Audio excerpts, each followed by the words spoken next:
Nos movimentados bordéis de Atenas, uma noite com uma mulher podia custar no máximo 2 pães achatados de cevada ou até menos que uma jarra de vinho barato.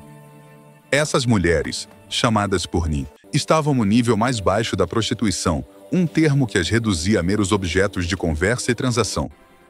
Discursos na corte de figuras como Dion Cássio e Liso sugerem que as pornai frequentemente atendiam de 6 a 10 homens por dia, ganhando o suficiente apenas para comprar uma pequena porção de lentilhas. Enquanto isso, os donos dos bordéis enriqueciam, com parte de seus ganhos fluindo diretamente para o tesouro da cidade por meio de impostos. A lei ateniense não impunha uma idade mínima para entrar na prostituição. Evidências arqueológicas e registros históricos revelam que meninas de 10 a 13 anos eram exploradas nesses estabelecimentos. Cada menina escravizada carregava uma marca permanente na coxa, queimada em sua pele com ferro quente, marcando-a como propriedade viva. A vida dentro dessas casas era brutalmente dura. Se uma menina se recusasse a trabalhar, podia esperar punições horríveis, açoites públicos, fome por dias ou pior. A chegada de uma nova garota era marcada por um ritual particularmente cruel, e ela era agredida à vista de outras mulheres e clientes habituais. Um relato de um homem chamado Pape, da Tessália, afirmava que isso era feito deliberadamente para esmagar seu espírito e extinguir qualquer esperança de fuga. Os espectadores frequentemente zombavam e riam, transformando o sofrimento em diversão pública. Uma garota recém-chegada era muito mais valiosa do que uma que já estava no ramo há muito tempo. Os homens pagavam 10 vezes o preço normal para estar com alguém que não tivesse sofrido nenhum dano anterior. Escritores da época descreviam essas transações casualmente, como se estivessem comprando frutas frescas em uma barraca. Privacidade não existia. As mulheres trabalhavam em cantos de grandes salas, separadas apenas por panos ou esteiras imundas.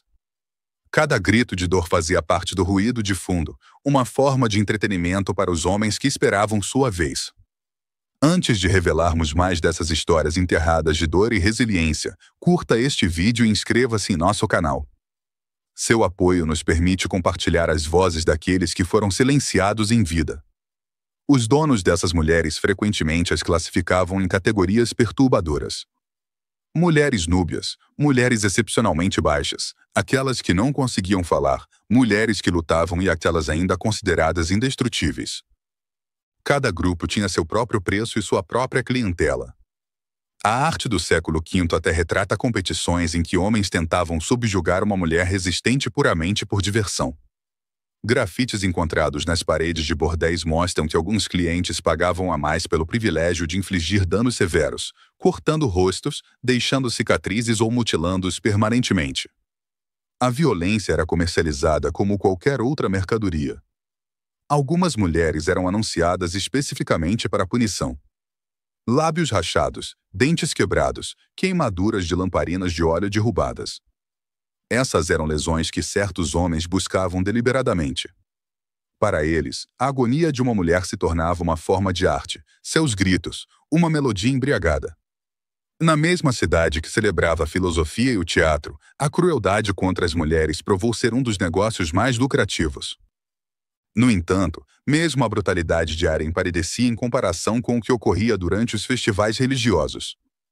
Durante certas celebrações, especialmente o Festival de Dionísia, prostitutas eram entregues gratuitamente a grupos de homens como parte do que era apresentado como um ritual sagrado.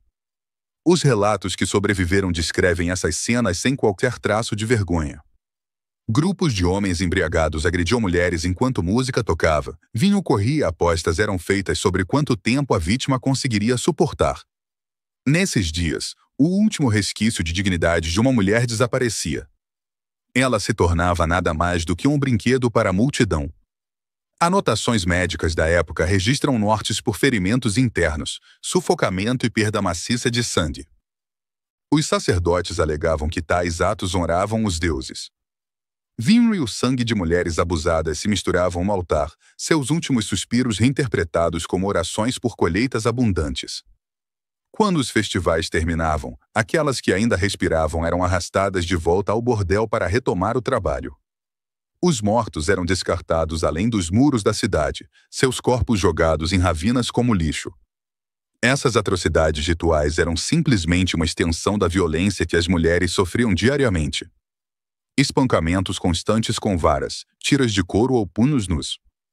Clientes fiéis às vezes tinham permissão para participar das punições, inventando jogos cruéis às custas das mulheres por qualquer erro, mesmo que pequeno, como derramar uma gota de vinho, pronunciar errado o nome de um cliente ou simplesmente se permitir chorar. Uma mulher em um bordel ateniense podia se ver trancada em um quarto completamente escuro, sem comida ou água, por dias. Às vezes, a punição era ainda mais cruel. Ela podia ser amarrada a um poste de pedra no pátio aberto, deixada tremendo de frio com as roupas encharcadas durante as noites geladas de inverno, ou sofrendo sob o sol escaldante do verão sem uma única gota para beber. Isso era cimicamente chamado pelos donos de correção de caráter. Objetos à mão, porretes de madeira, taças de vinho pesadas, até mesmo as pontas cegas de facas eram usados como punição. Instrumentos de disciplina quando uma mulher desobedecia. Com o tempo, as mulheres aprenderam a mascarar sua agonia por trás de sorrisos forçados, porque lágrimas ou gritos apenas provocavam seus senhores a mais violência. Em uma cidade que exaltava a perfeição da forma humana na arte e na escultura, os corpos dessas mulheres se tornaram telas vivas de hematomas, queimaduras e cicatrizes. Se uma mulher ousasse escapar, a lei tratava isso não como um pedido de liberdade, mas como um ato de roubo, furto de propriedade de seu dono. As penalidades eram cruéis e públicas. As fugitivas eram frequentemente marcadas com metal em brasa na testa ou no peito, marcando-as para sempre como desertoras. Os registros judiciais revelam destinos ainda mais sombrios. Algumas mulheres capturadas eram pregadas em tábuas de madeira e exibidas na praça da cidade como um aviso para outras. A morte por sede ou por infecções purulentas ao redor das feridas dos pregos era comum. Algumas mulheres desesperadas buscavam refúgio em templos, atirando-se diante dos altares na esperança de que os deuses as protegessem. Mas os sacerdotes, muitas vezes influenciados por subornos, devolviam-nas aos seus donos em troca de um pequeno pagamento. Os direitos de propriedade sobrepunham-se à misericórdia divina. As fugitivas eram arrastadas acorrentadas, o seu sangue manchando os degraus do templo, manchas que eram esfregadas por outros escravos ao amanhecer. Cada tentativa de fuga falhada apenas trazia uma retribuição mais severa. A justiça ateniense tinha inúmeros métodos para quebrar a vontade de uma mulher, mantendo-a ainda útil para o trabalho. Contudo, mesmo essa utilidade significava pouco quando o mercado de novas mulheres era tão barato. Os escritos médicos da época observam que poucas dessas mulheres viviam além dos 25 anos. As causas de morte eram tão implacáveis quanto o próprio trabalho. Doenças sexualmente transmissíveis, infecções de feridas não tratadas, exaustão completa e o custo cumulativo da desnutrição e dos abusos repetidos. Aquelas com feridas purulentas, secreções fétidas ou feridas abertas não eram afastadas do serviço.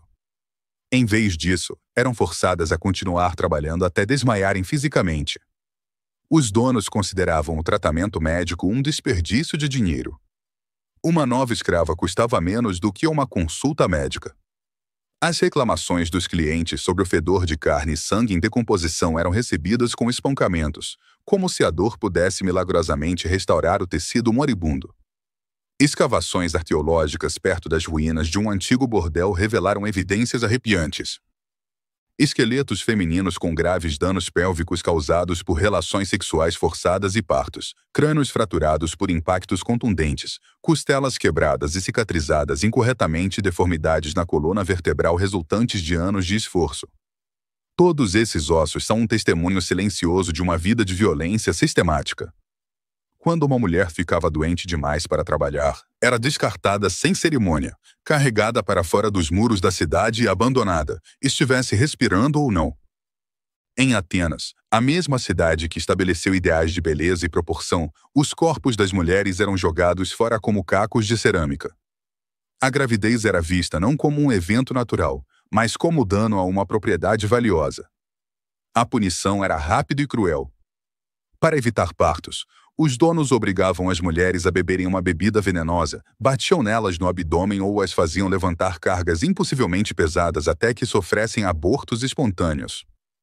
Anotações médicas antigas detalham práticas de aborto horríveis, ervas que causavam doenças violentas, óleo fervente derramado no útero ou varas de madeira afiadas inseridas. Se a gravidez não pudesse ser interrompida, o parto ocorria na mesma esteira de palha imunda onde os clientes eram entretidos.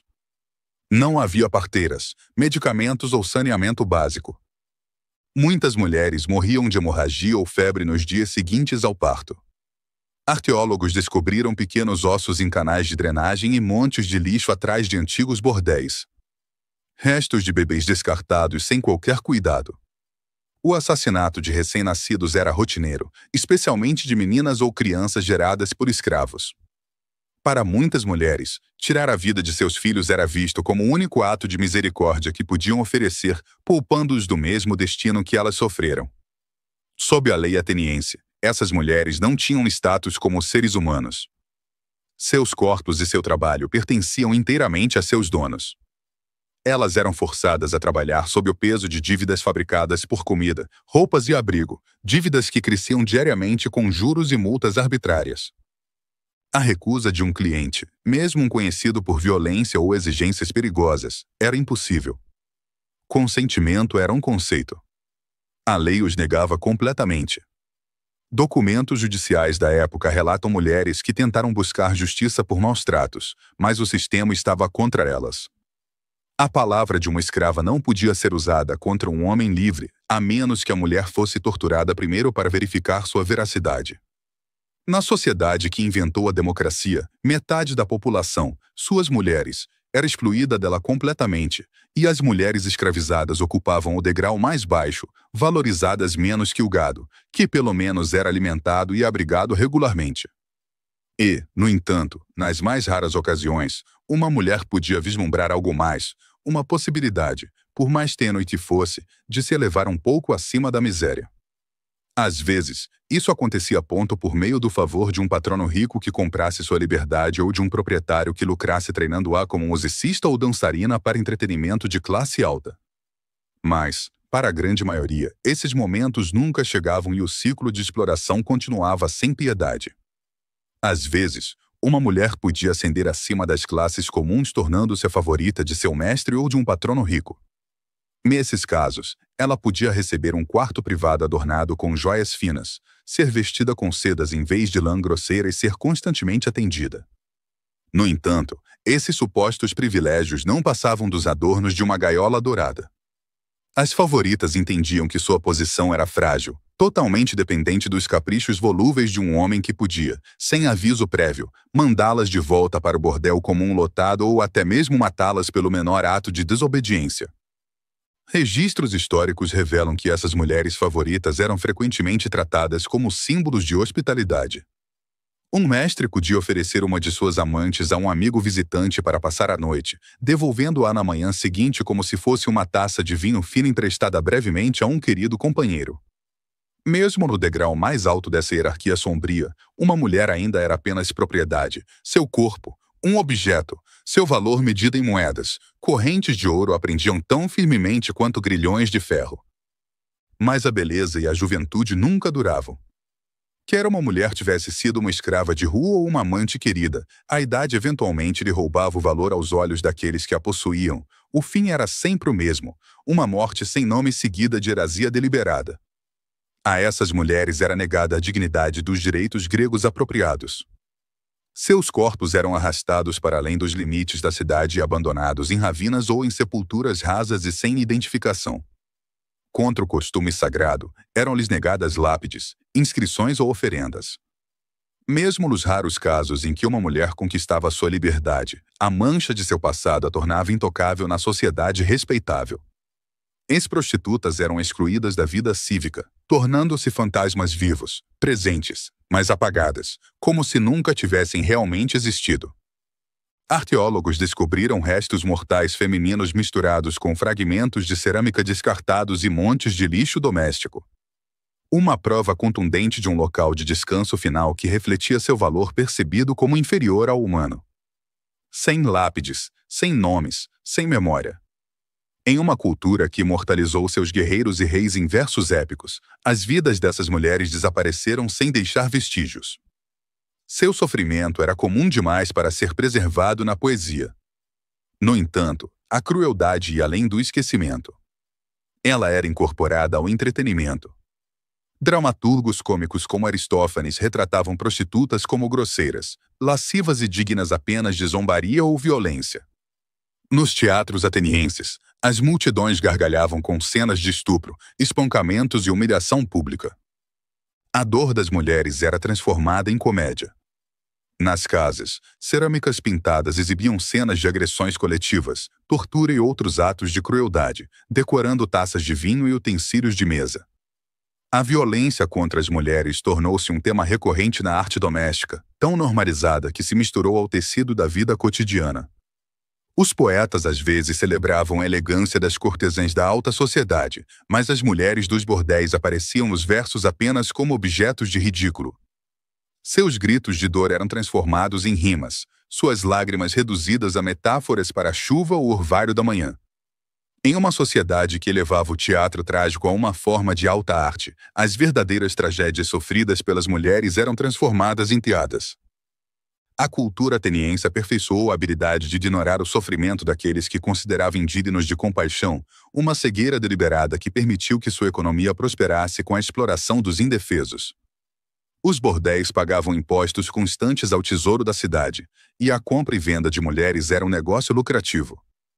A democracia floresceu em uma sociedade onde metade da população vivia em cativeiro e as mulheres eram completamente excluídas da vida política. Enquanto Sócrates debatia o significado da virtude na praça pública, a poucos quarteirões de distância, centenas de mulheres eram negociadas como mercadorias humanas. Enquanto Péricles falava do espírito nobre de Atenas, a cidade enriquecia-se através do tráfico humano organizado. O mármore do Patorno, a grandiosidade de seus templos, os palcos de seus teatros, tudo era sustentado pelos lucros de uma economia que consumia a vida das mulheres.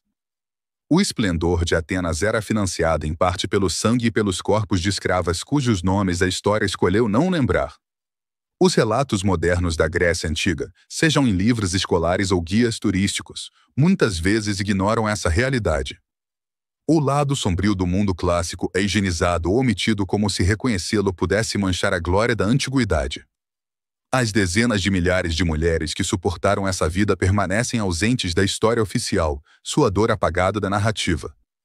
No entanto, sua ausência não é silêncio. Nas ruínas de Atenas, suas sombras ainda permanecem. As sepulturas sem identificação, os fragmentos de cerâmica carregando suas imagens, os tênues vestígios de grafite em antigos bordéis, todos sussurram a mesma verdade.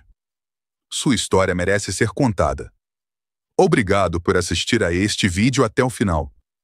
Se você achou este conteúdo significativo, inscreva-se em nosso canal e compartilhe sua opinião nos comentários abaixo.